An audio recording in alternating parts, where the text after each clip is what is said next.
So, a few days ago, I had a very bad interaction with a client. I've been in the business for more than a decade, and even though I thought that I saw it all and I did it all, and that nothing can surprise me, I was surprised. I had to deal with a very rude and a very aggressive client while putting her dog to sleep, which to begin with is already something that is really hard for veterinarians to do. You might have seen my video or someone else's video about the high suicide rates for veterinary professionals, and this is one of the reasons.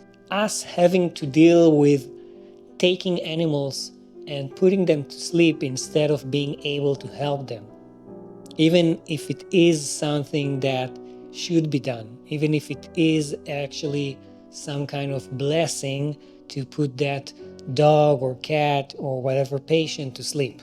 But us having to do that, us having to be the executioners, is really hard.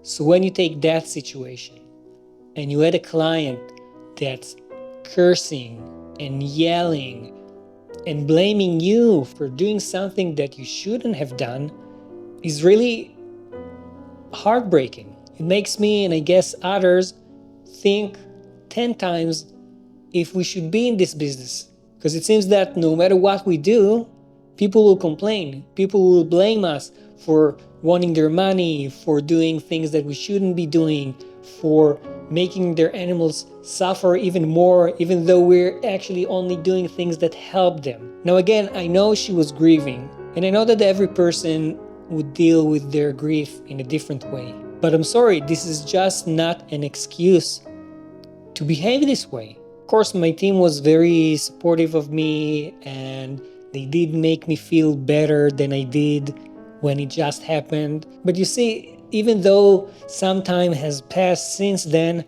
I'm still thinking about it. Yesterday, I got an email from a website for veterinarians on a review that they did on the causes, impacts, and management of client incivility. I don't know, when they say that your phone is listening to you, it kind of felt like that. It's sad because it means that it's happening all the time, so they even went and did a study on it. But it is good to know that you're not alone. The key pearls to put into the practice were that if the rudeness is stemming from personality characteristics or lack of respect, may warrant establishment of firm boundaries, referred to as drawing a line in this study.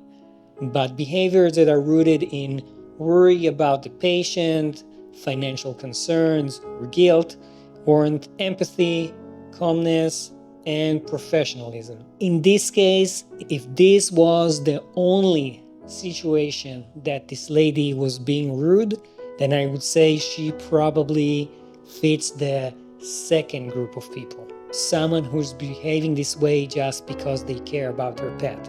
But I actually learned that she's always like that.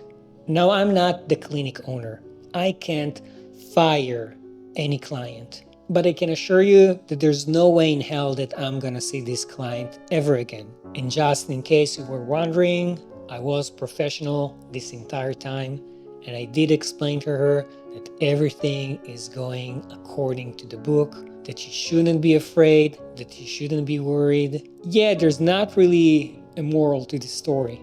It's basically me wanting to unload. So thank you for letting me dump this thing on you. Be nice to your vet, please. It's not easy.